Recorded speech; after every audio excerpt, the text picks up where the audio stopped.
So, just like you would in your courses when the students start having work submitted, or even if they're not submitting things through Canvas, you can still use assignments to provide feedback. You can use it as a means to put things on their calendar. So, like, if it's something that they're going to submit through Seesaw, you can still put an assignment in Canvas because all assignments show up on the student calendar. So even if it's not submitted directly through here, it's still a good practice just to create it so they see it in that, like, all in one place. Randy, can I ask you a question? On the quiz, I did this section already, and on the quiz, the thing that confused me was it asked for how many views. And I And first put four based on what it looked like in something I read, and then that was not right. So I went to three, and finally, out of process of elimination, got it right out of two. But what I wasn't sure so what there are two exactly that meant. views. There's two. This is the like the spreadsheet view where you see all of your students, and if you click on one of your students' names, actually, I need to move you guys out of the way for just a minute. Um, you can go to what's called the individual grade view. Oh, okay. So you wouldn't click on that view icon on the top. So the You would view click on the student. right. So this is they're referred to as individual and gradebook views. Okay. Well, that was a trick question. Multiple attempts, process of elimination. I love it. The views, and actually, I That's was going to show you exactly what I had to do. as well. Okay, that makes sense now. That was what I was confused. I couldn't figure out. And so here also should be the two views. So individual view. There's also gradebook history. Um, honestly, you're Oh, kind of need okay. to come into this one too often, but just know that Canvas tracks almost everything that happens within the system. So if you enter a grade in and then you change that grade later on, everything is tracked in this gradebook history. So you can always come back. And I've had a few times where, particularly a parent would say, like, I didn't see that that grade was even there. Obviously, for the higher students. And so you can go back and be like, well, I posted it on this date like 2 weeks ago, and it's been there for everyone to see. And so if you ever do need it, they do track everything. Like I said, that's Okay. more for like our older students who are, more independent there. But just want to make sure the view in here is how we can arrange the grade book. So this is how the columns appear. Okay. So So that's where I was confused, I think, in that question. I was looking at view rather than the other. So, I like to do arranged by oldest to newest simply because I started with Power School and that's the way Power School arranges their grade book, and I just find it to be the most similar. But you can do A to Z or newest to oldest so you get all your new stuff up at the front. It's just up to you how you want to set this up. The one I would recommend are filters. So you'll notice here I have it filtered by modules. So if my course is organized by chapters, I could then say, all right, I just want to see chapter one assignments. I just want to see chapter two. If I'm organizing it by weeks, I just want to see the assignments for this week. And now I have this little um, drop down menu here that allows me to filter by what module I'm in. Because after a while, the gradebook does get quite busy, and so you'd be scrolling for a while without this filter. So I mm, just like adding one in, and it's up to you. I use the modules one, but you can also do. You guys won't need sections, but sections is applicable if you have multiple class periods or rotating classes. This sections would only show you kids who are in that class, and you can change it. And then assignment groups, similar. You can arrange it by, like, if you keep all of your tests together, all of your projects together, let's say all of your writing together, all of your reading together, then you can arrange it by assignment groups too. So lots of different options here, and you can play around. Like I said, it's a little easier once you start getting some students in here to explore what this looks like. The other one I do want to point out are these two columns down here. There's a column for notes. And so when I turn that on, I get this field at the beginning that's a text field where I can add in notes. Those are notes to you, not notes that are generally seen. But it's a helpful tool that if you want to add something in, be like, all right, they were absent for 2 weeks this week, so I can remember as I'm grading what I'm looking at. The other one that throws teachers off sometimes, and I'm going to turn that one off for a minute, it's this one called unpublished assignments. And so if you are building your course now and you have a lot of things in there, but you don't want students to see everything, you're going to unpublish it. But the idea being, even if you unpublish it, sometimes those will still show up in the grade book. So it creates your grade book to be a lot larger than it needs to be. And so if you have this unchecked, those unpublished assignments, the ones you don't want your students to see yet, are not going to show up in the grade book. I'm going to check it so you guys can see what Mary, can you? I got it. Let's see if I can get to one that, see what it looks like when I have those turned on.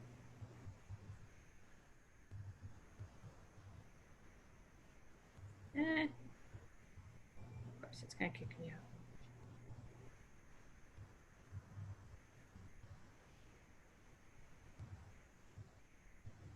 Sorry, and my internet always works very slowly when I'm on Zoom and trying to access a website at the same time. Or it doesn't want to work at all.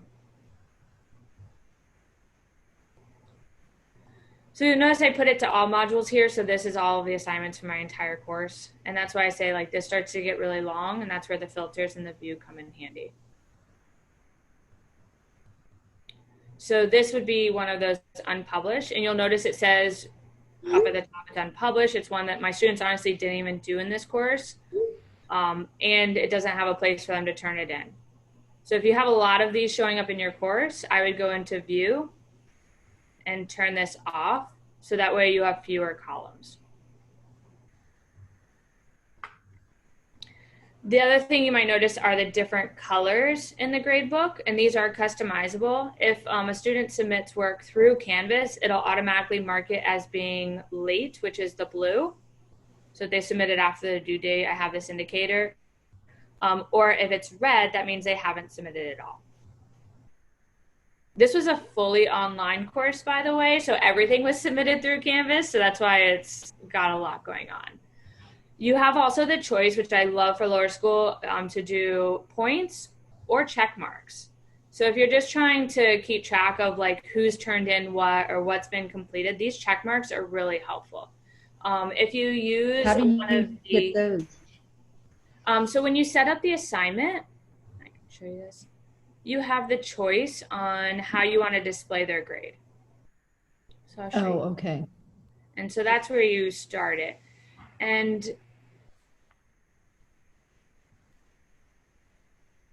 so you can see here, I've just set the display grade as either complete or incomplete.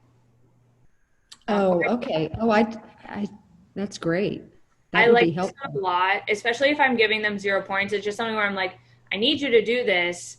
I want to make sure you're doing this. And then I'm going to indicate whether you've done it or not. So Brandy, when you're looking, and this was another confusion, sorry, Sarah, if you already know the answer to this, I don't want to take your time. But I think you're even ahead of me, Patty. I'm kind of behind in my training. Oh, okay. So say a student turns in the work and you're looking at their student view. Is there a way right there that you put it in the grade book, or do you have to toggle back into the grade book? So this is the assignment right now that I'm in, so I won't see student work here. I'll only see student work in the grade book itself. And so that's so you would click on this. So I would this is one that they submitted. And so I can either click here and just give them points, but you'll notice, and Mary pointed this out yesterday, like I don't see their submission right here, right? I just see like here, actually I have one because a student turned in some late work. Which I thought, Patty, I agree with you. I was like, why can't I see it right there? It seems like I should be able to. This little like icon here, when a student submits something, that's what you're going to see. So I either have the choice, I can either randomly give them a grade, which I'm not going to do, or I can click this little expansion button and open Speed Grader, and that's where I'll see his submission. So you'll see it in a moment. and he submitted. Okay. And so here is where I would be inclined to give him the points. Okay. But this is also what we refer to as speed grader. And what I love about this is if they submit a PDF or document or most file uploads, to be honest, I have these annotation tools at the top, so I can come in here and give him a comment like great opening paragraph, or make sure that you focus on this at this point in your assignment. I can also provide feedback here. So I kind of have two places that I can give them. And if I had a rubric, it would also show up here. Okay, that makes sense now. I was kind of a little confused on that when I went through this module. So I've got to be in the speed grader and it put the grade in and then go to gradebook and I'll see it. So that's correct, right? Okay. And then once you are here, like let's say I just assigned this and all my students submitted, I would be able to see this student, give him feedback, give them a grade, but then I could also go through using this arrow up here, and I would see the next student submission. I'd be able to give feedback and give a grade. Oh, okay. Nice. Where was that arrow? So the arrow is right next to their name. They're alphabetical initially. So like if I keep going, I'll get another assessor. Oh, I see. Okay, I see where you are. Sorry about that. Okay. And then it's color coded too. I'm sorry, Brandy. So if it's got that little orange dot, then you're like, oh, that one, I need to grade that one. If it's got a green check mark, then it's already been graded. And if it's gray, then they haven't even submitted it. So that's in the grade book, Mary? That's in SpeedGrader. So like notice clicking on the name and the drop down and the class comes in. So this is one, it has an orange dot, means I need to grade it. Check mark means I've already graded it. And then a grayed out, it means that they haven't submitted it. Okay. So like for the class that you're doing right now, I don't even go in gradebook. I just go straight to SpeedGrader because I'm just looking at the submissions. Obviously the grades are not really that important, but I need to be able to see the submissions and give comments or any of those kind of things. So for those purposes, SpeedGrader is easy and quick and the best way to do it. Okay. And also, I love up here, knowing what my average is. We actually have this information turned off for your students, so they won't see assignment averages or means, medians, highs, lows, but you have the ability to see that, which I think is helpful. And then also there's some tools over here to help you get back. So if you click on the title of your course, it takes you back to the home page.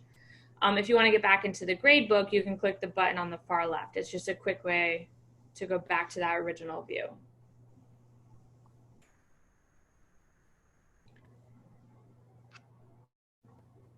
Another thing I noticed, Brandy, that I like when I'm in SpeedGrader is that it opens it up in a new tab. So if I need to refer back to the module for whatever reason to maybe see I can go back, it's really easy to go back to. So what Mary's referring to, let's go into a module. So let's say I didn't jump into the gradebook. Another way to get to student submissions is to go into the assignment itself. So I'm just going to go here to resume creation. I know it's an assignment because it has a due date and some points with it. But here in the assignment, you can also see that there's a SpeedGrader button in the top right. And so this will take you into the same place we just were.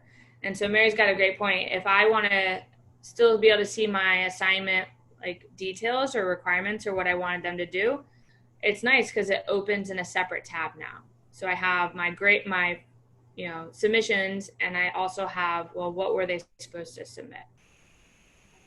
Back and forth. Thank you. The other thing I do want to point out, just because it can happen, up here in the top right, you'll notice it says submission to view, and there's a little drop-down menu. Students have the ability to submit multiple times. So he has submitted it twice.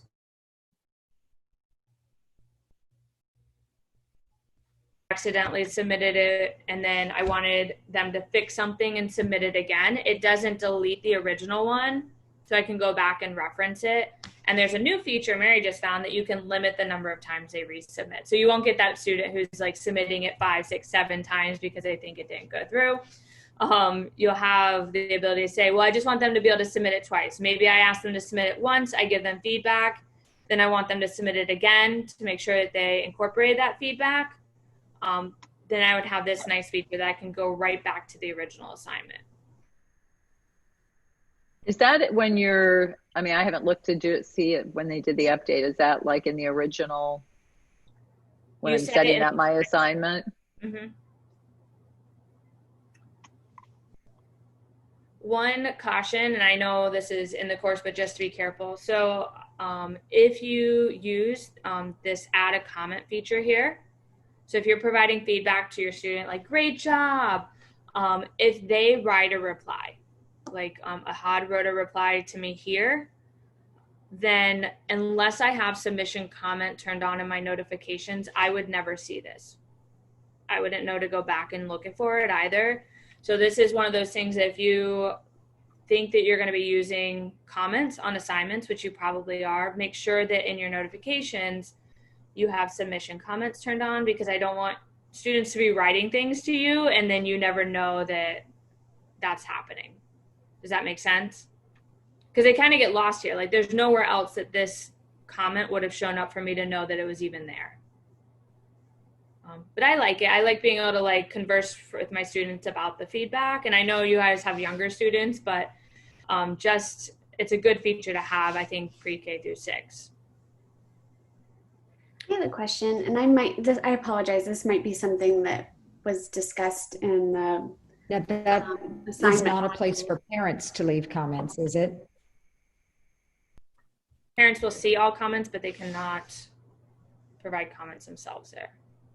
Yeah, that was what I was going to ask. If they, parents will be able to see this, they just won't be able to reply to it. But they'll be able to see the feedback, like the specific feedback and everything that I leave on a assignment. So, and actually, I'm going to go ahead and show you guys that. They don't see this view. This is a teacher-only view. Students don't even see this view. That's a SpeedGrader function. Just give it a moment to come back. I want to show you the view that students and parents will see. Okay. So you guys can know. So as observers, parents see everything their student does, but they don't see other students in the course. And they cannot submit or participate in your course. So I'm going to come here. And so if a student comes to check their grades, if a parent comes to check their grades, this is the page that they're going to see as soon as it comes out. So they see each of the assignments, they'll see their score, and then these icons indicate that there's feedback. So if I click here, I can see the comment. And if the student had left a comment, then you would see that as well. But you'll notice there's no place for the parent to provide a comment. Also, here is what a rubric will look like. And so here is where I could give feedback. I can also provide, that's not my best of rubrics, sorry.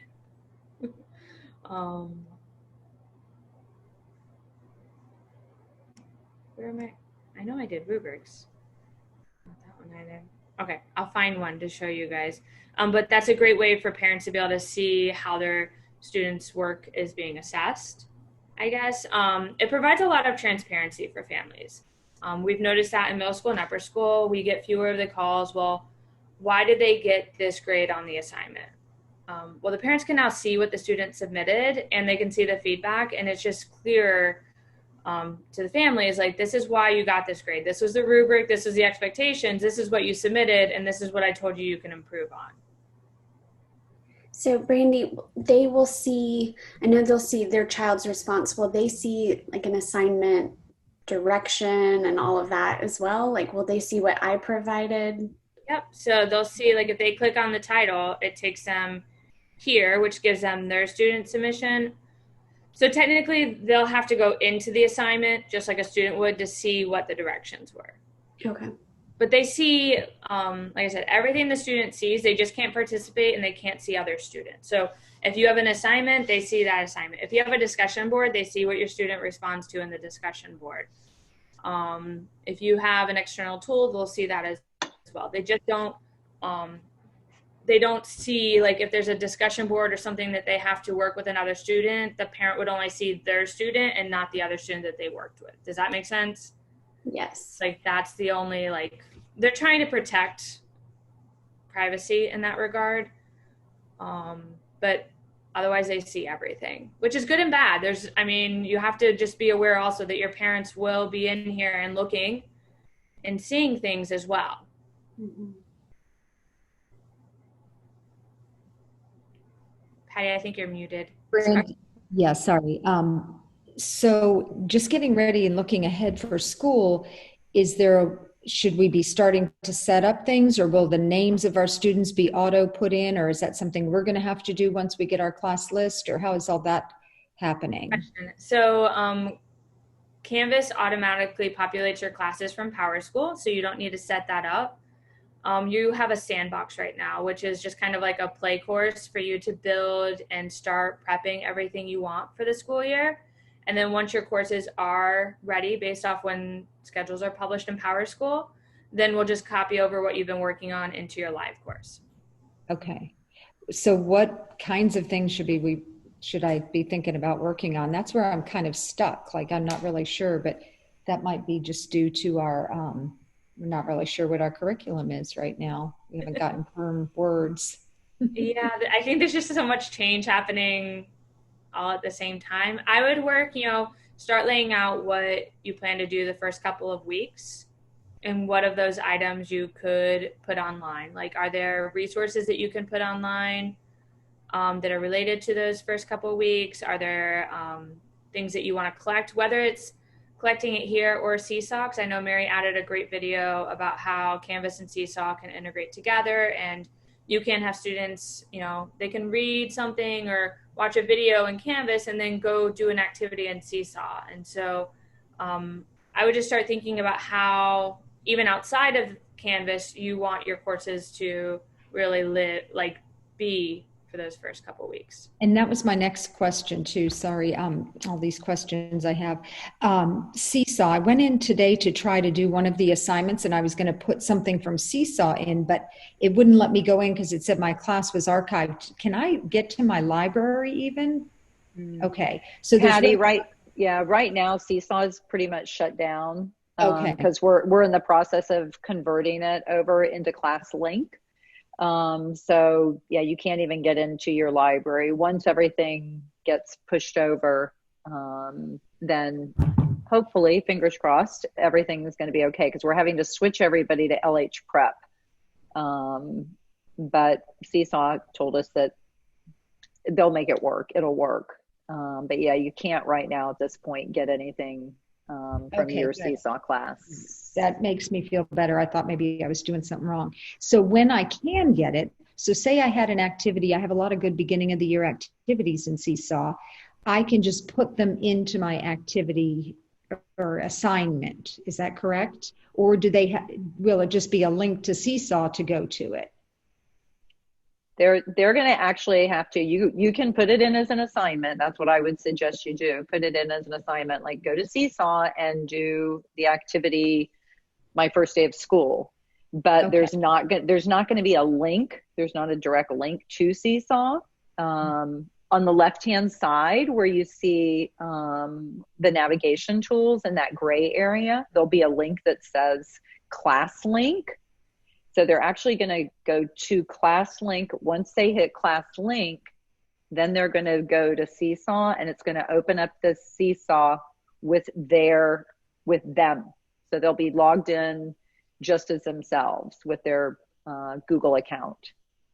So it's going to be different. Okay. It's a different setup. It's not going to be like you're used to doing with a class QR code and all that. It's going to kind of be like the home learning code, but at school. So they'll just be seeing their own submissions. They won't be seeing what their friends are doing, even at school. Oh, really? Oh, how come? I think that's a nice feature. Well, you'll have That's to use a the good blog. feature. Yeah, you'll have to use the blog to do it. It's just, that's because we're using single Okay. sign-on, because we're using their email. And then that way, if we have to pivot quickly to home learning, it's all set up. It's not, we don't have to change anything. Oh, So that's how 4th through okay. 6th So my grade next question. always has Oh, been. okay. I was watching that Susie Lawley, and she talked about making a seesaw button. So what is that, or is that not something we would do because we have this class link? Right. We have class, because our students have to go into Seesaw through Class Link. If you were going to have a button, it would have to be a Class Link button, but it's already in our navigation tools on the left-hand side. So we'll just, her button is just a web address. But see, the thing is, with iPads, it has to be opened up in the app. So what she's talking about, it's probably opening up on a Chromebook or a computer. So it's opening up in another window, so you can do that URL. But for our purposes, we need Seesaw to open up in the app. And with Class Link, once they select Seesaw in Class Link, it will launch the app. Okay. In a sense, like a lot of things, but that kind of will all be happening behind the scenes. Okay. It'll just be them go. Right. You'll just have to you'll have to teach them that, if you have a Seesaw activity, then click on Class Link and then click Seesaw. Okay.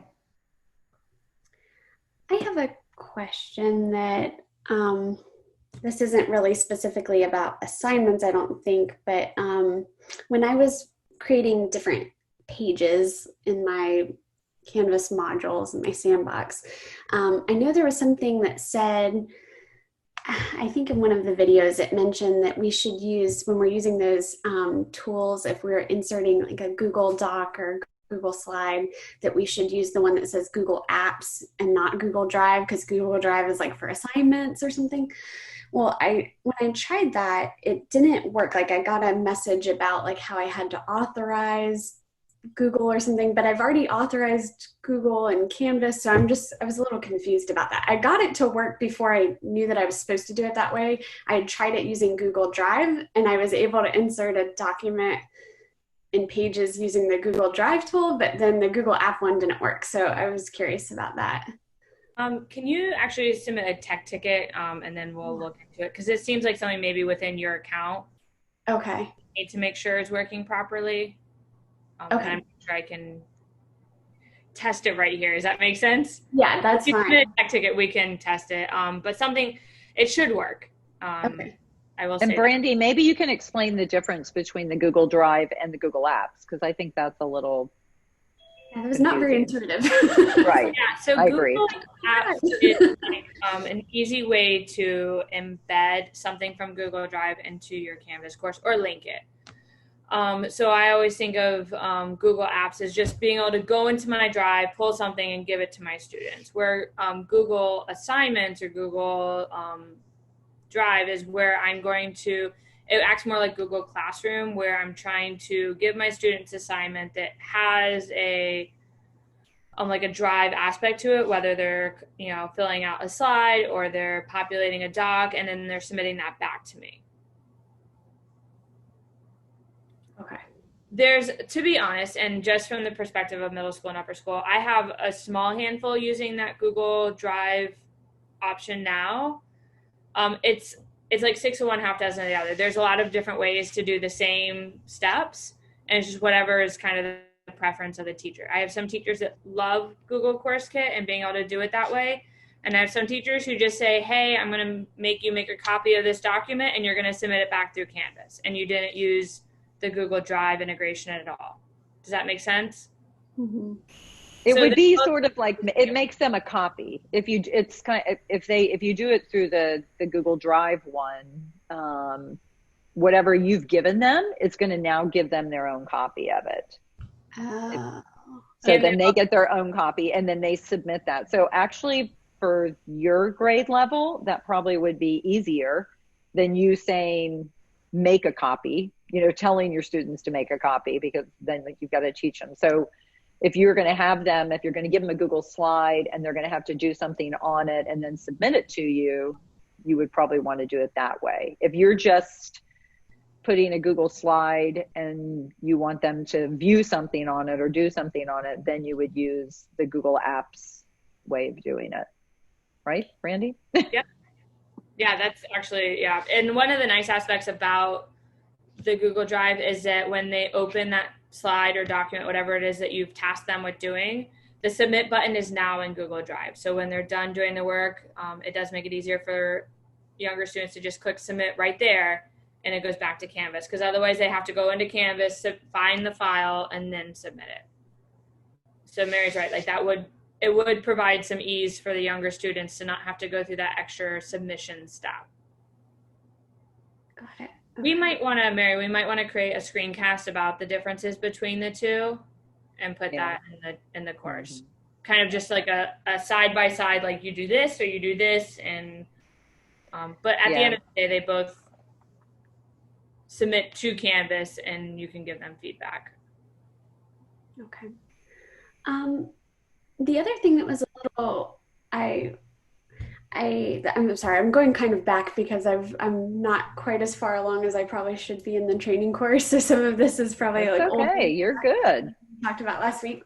But in that one about embedding YouTube videos and such using the HTML code, I was able to do that. I was curious, does that only work with YouTube? Because I had been using that Safe YouTube or something like that. Like I was creating screencasts and videos for my students and then posting them to Safe YouTube. I think it was one of those. And there is an HTML embed code, but when I tried that one, it didn't work. So does it only work with YouTube videos? It does work with a lot of HTML options, but I'm not a web designer, so I don't know the full extent of HTML, but I've become aware that there's different versions of HTML even within websites, and so some do and some do not work, and I don't know honestly when it does and it doesn't. I will tell you with YouTube, like if you embed it, it should take off the initial ad, and there's also something we can show teachers to put on the end of it so that way it doesn't show the suggested videos. So that might be a workaround from using Okay. Safe Yeah, because then you wouldn't have to, Sarah, you wouldn't have to put it in Safe, SafeTube or any one of those, because it's going to get rid of everything. It's going to clean it up for you. Perfect. Well, then But if you do see like HTML or embed on different websites, that should work. Like most of the time, it does. Okay. Try it out. And you can also record in Canvas. Mm-hmm. So, you can do that also. You can do your recording right in Canvas. Yeah. I also, I was able to take a video I'd recorded just like that was in my camera roll on my iPad and put it in directly from there. So that worked too. I don't know. I tried it a few different ways. Good. Look at you being an HTML editor now. I've been using, I tell Brandy, I'm like, oh, did you know that you could do this? You can change the color if you do this. I'm nerding out on some of these things. Once you get in there, it's amazing what you can do with HTML. It's very it's a little terrifying at first, but it's kind of cool. Like when you realize the full power of it. It's like bringing me back to the old school days of MySpace and all those things where people would customize their stuff with HTML. Oh, I forgot about mine. Do you guys want to see the app, or have you looked at it? I can just kind of give you a quick little kind of show you what it looks like. Yeah, I just put it on my iPad. I haven't really looked at it yet, so I'd love to see. So I'll just tell you from, I totally feel like I'm kind of an imposter in this whole Canvas thing anyway, because I'm probably only a few steps ahead of you guys when it comes to Canvas. So, but I will tell you that the Canvas app is really a nice feature. Are you seeing you're seeing my iPad now, right? Mm-hmm. especially for the grading. That's the only thing that I've used it for, is for the grading aspect of it, or just looking what the submissions have been for what you guys have done. So when you open it up, you're going to see your dashboard, and then you can choose the course that you want to look at. So for example, this is the course that you guys are working in right now. So you're not going to want to do any building of things, from what I'm understanding, Brandy, everything that I've been reading about it in the app, really just using it more for your grading purposes, for announcements, for those kind of things, just the simple kind of pieces of it. But down at the bottom, you can see in the middle, there says to do 164. So I've got a lot of things that I need to check right now. Your inbox, so when your students are messaging you, you can check your messages right there.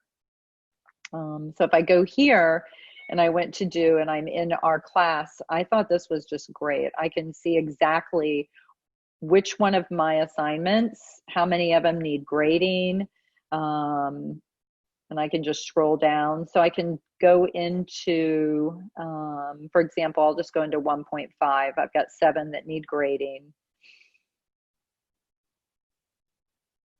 And with your, gosh, we have like a little delay going on here. With your Apple Pen, you'll be able to use your annotations. Now, one thing that I was telling Brandy, I've found you can't annotate on everything. So I was trying, like, for example, if I wanted to maybe annotate something on top of Candace, like let's say I saw a word that was misspelled or something, I'm not able, and Brandy and I were like looking at this trying to see, but I can't annotate on top of that kind of so that's a screenshot. So you are limited as to what you are able to make annotations on. But you can see here's Candace's submission, and down there at the bottom, it's got the grades, and I can toggle between the grades where I can add it. This is with a rubric, and if I come here, this shows me what the rubric, what the standards were, and then I can give her grade. You can see that she's got 3 files that she has submitted. So there's all 3 of them, and I can toggle between all 3 of them to see what they are. I can also just swipe to see it. If I want to leave her comment, so you can see that I had left her a comment here, and then if she had written back to me, I would see her comment back to me. So once I'm done with hers, I can just go to the next person, and all I'm doing is just swiping on my iPad in between each one of the submissions. Once I'm done, so right now these are all within the same assignment. When I hit done, I'm done, and I can move on to the next one. So wow, that one's got a lot. There's 48 there. So it's really an easy way of being able to check your students' submissions. Mary, when I downloaded the app and I've got it, when I went to it, it was showing me like 4 different or 5 different courses. I'd see my sandbox, and then I saw like English spelling 5 times. And then I saw, I don't know, it was like weird on that. I was trying to figure out why that was.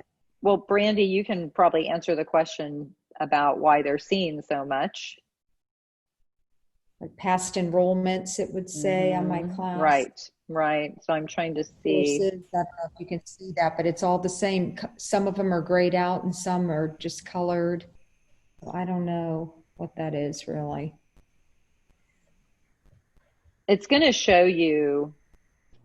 I wonder if in edit you can, oh, here you go. So select which courses you would like to see on the dashboard. There you go.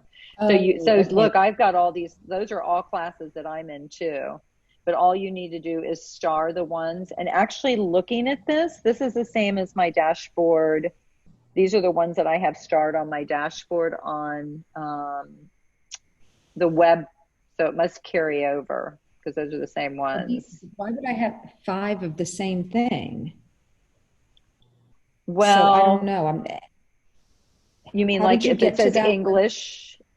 Yeah, it says So English. I'm on courses right now. I'm on courses, and then I go to edit, Okay, and I'm then in it says all courses. Where, let's see where edit is. Where is your edit button? right there next to the Lake Highland symbol at the See, top. mine looks different. Wonder, mine isn't looking like that at all. Are you in the courses on the bottom, or have you selected? Yeah, you're in courses. It's all courses that, but it looks different than yours. Are you sure that you selected the teacher version and not maybe, Yeah, because there's I more than think one so. Canvas course, right? Oh, really? Well, you There's mean I more mean, than there's one more hand? than one app. There's more than one app. Oh, I So is thought I your, said you the exit right out of one. your app, is it yellow, blue, or red? Yeah, there you go. It's Yeah, it should be yellow. yellow. Yeah, that's yellow. Yellow. Okay. That's the teacher one. Hold on, I'm jumping. Well, if I say see all, no, that's not it either. What is yours So look I've got, like? Hold yours up. Let me see what it looks like again, Patty. Hold it up to okay, wait a minute. Now I'm at the, hold on, let me get to where it was. Courses. All right, so, oh, did it just go away? I'm at, oh, wait a minute. Hold on. Okay, can you see? I see your courses. And then up at the very top, do you see the hamburger in the left-hand corner? Do you have the little hamburger in the left-hand corner? No, I don't have that. The Hmm. What's in the very top left and the red bar? What do you see up there above? At the top left, it says back and all courses. Go back. Hit back. Back, then I see courses. Okay, there I see the hamburger. Okay, so next to it, do you see edit? No. Oh, Yeah, yes, there's yes, I'm sorry, yes. Okay, so I see all these classes. edit, and then it says select which course you would like to see on your dashboard. So if the So I only one need you want to, one of right each. now, if you just want to see your growing, LHP growing with Canvas That's course. not even an option. It looks like all the classes I'm going to teach. So how Canvas is currently set up is you are seeing previous years' courses. Even though lower school didn't use Canvas for the past 4 years, your courses were still being generated.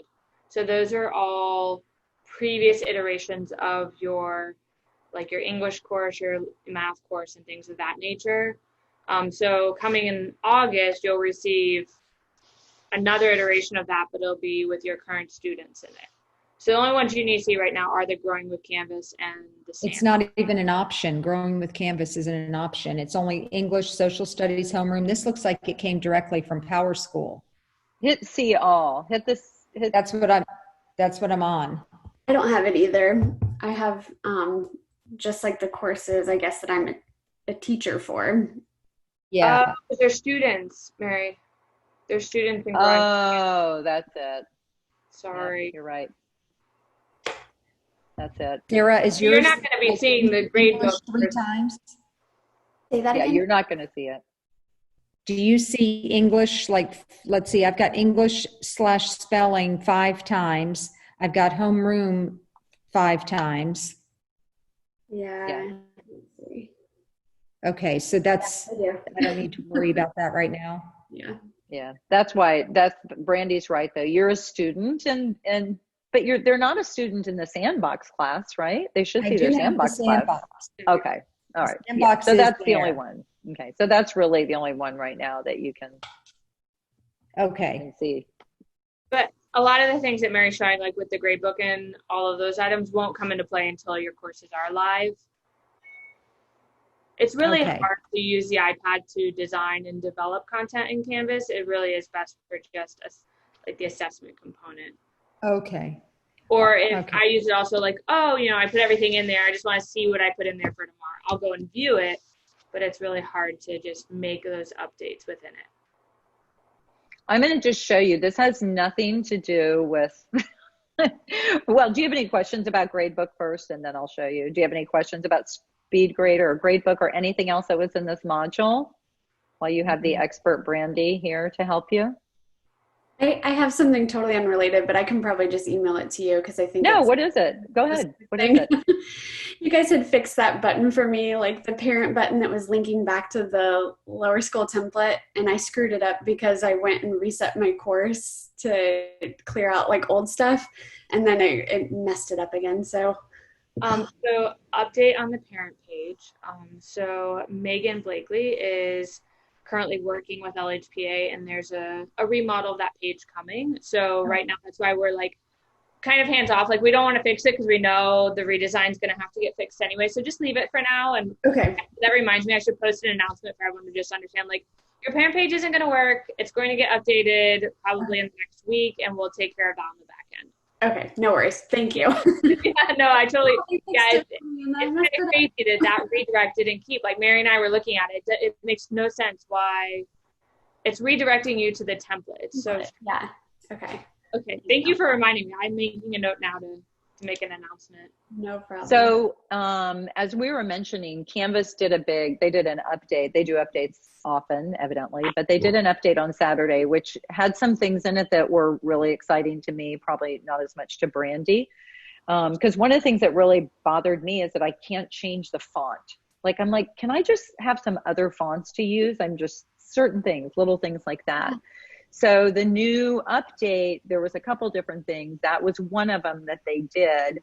And there's kind of like a little hack that goes along with it that I found out about. So I was just going to show you, and then we'll share it with everybody. But this is your little Easter egg for coming today. So this is one of those things that you have to do in each one of your Canvas classes. It's not, or courses, it's not like a global setting that you can change. So I'm in my sandbox, and I came down here to settings, okay? And then this is what's going to open up you have these different tabs. So if you go to the last tab that says feature options, I don't know if you've looked at this at all, but these are different things that you can toggle on or off. Most of them you just need to leave alone at this point. But one of the ones that you have is this one right here that says RCE enhancements. And that's your rich content editor. So you can toggle that on, and it's going to give you some other options, and I'll show you what those are. Another one that I really was excited about was the RCE autosave, because I don't know about you, but I'm so used to working in Google that I just assume that everything autosaves nowadays, and it definitely doesn't in Canvas. And I've created like a whole page and forgotten to save it and lost it. So I turned that on. So once you've turned off, and if you haven't already turned on the Canvas elementary theming, go ahead and turn that on. That gives you the that font, the marker felt font that we used in this course. And the spacing and everything, the accessibility is a little bit better. So I'm going to show you what it looks like. I'm going to go in just to a page, and you'll notice now that I've turned that RCE on, it's going to look a little bit different. So let me just create a page.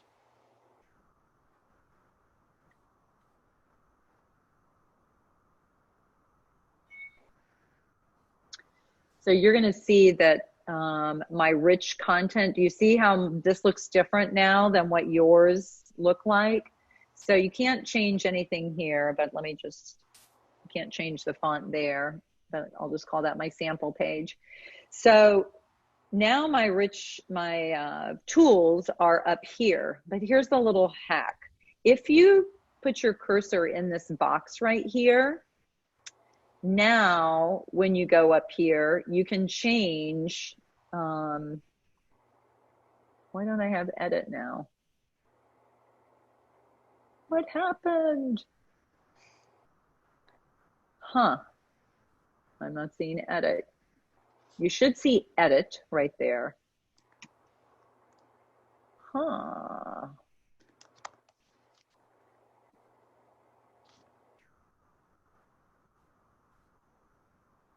No, I don't know. Now it's making me be a liar. All right. Sorry about that. Brandy, any notes there? I haven't used this feature yet, so I'm not entirely sure where it is either. Yeah, so the hack was once you put the cursor here, then you're going to get a little, it says edit here, and then it gives you font, gives you all kinds of choices of things, and so you can change the font. Guess I should have retried that again, but I used it and it worked, so I know it's there.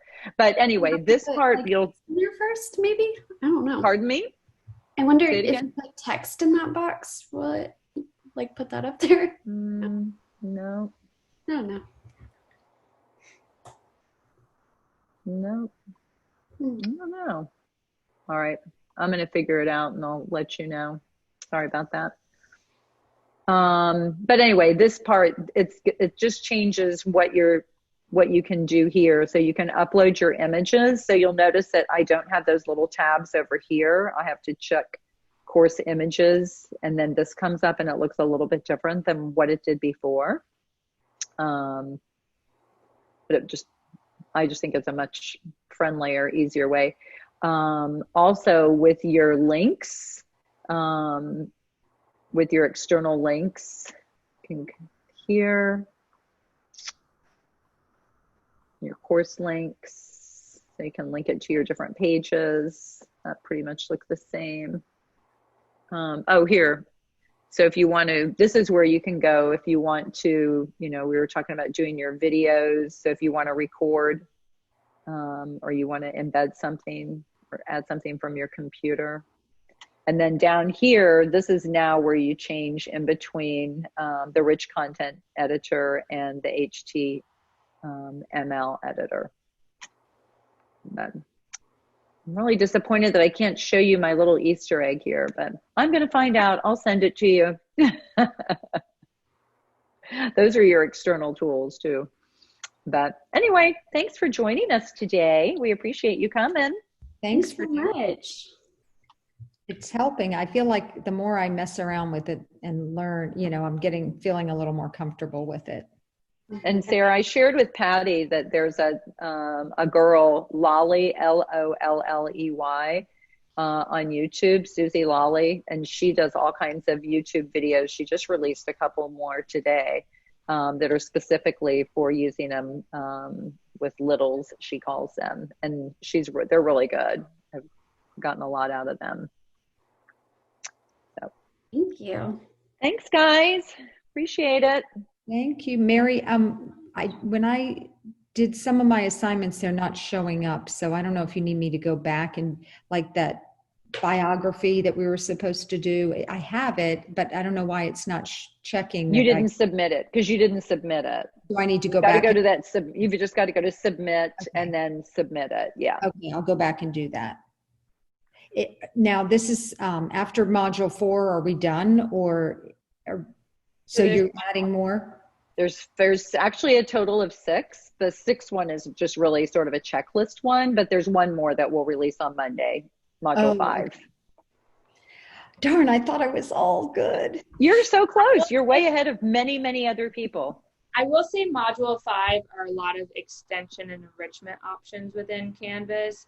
It's the LTIs that you can use, it's group assignments. So it's not as much of those essentials. Like 3 and 4 are definitely like the essentials of Canvas. These are more like, these are really cool things to add in to make it, more user-friendly or make it, fit your class better, but they're not the essentials.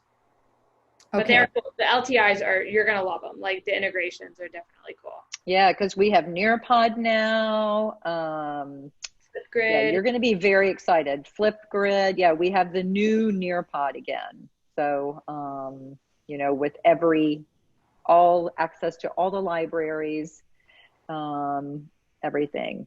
Oh, okay. I found out the hack. There was one thing I was missing. So you have to make sure your cursor I'm going to send you this. Make sure that your cursor is inside the text box. And then that's what it was. You have to press down your FN button, your option button, and your F9 button. And there it is. See it? Edit, insert, format, tools, and table. So on the edit, there's your insert, there's your format, where see where you can choose fonts, and Oh, look, woohoo, I have all those fonts that I can choose from. And I'm sure you can probably do more. I don't know how those got there. So anyway, I'll send you those directions. Oh, good. Yes, please do. I also, what about this help button over to the left? At the very bottom, it's on the red strip. It's that last button, that little Right. information button. There were some live classes I noticed in there. Do we have access to those? Yes. Yes, and I did one of them. Actually, that was where I found out about the Canvas app and all the different things that you could do on it. So yeah, I would definitely these training service portal. Yeah, take a look at Yes. those. Yeah, there's some good ones in there. Because there was nothing on the schedule when I looked in there but I don't know if They're recorded. Yeah, they're actually like most of them. The one I did, you just did at your own pace. Okay. So. Okay. All right, we have to hop on another meeting, but thanks, girls. If you just want to get together another time, let us know. We're here. All right. All right, Appreciate it. thanks. Thank you. Bye, All Sarah. right, bye. Bye, Sarah. Bye, Patty. Bye, Mary. Bye, Brandy. Thank you. Much.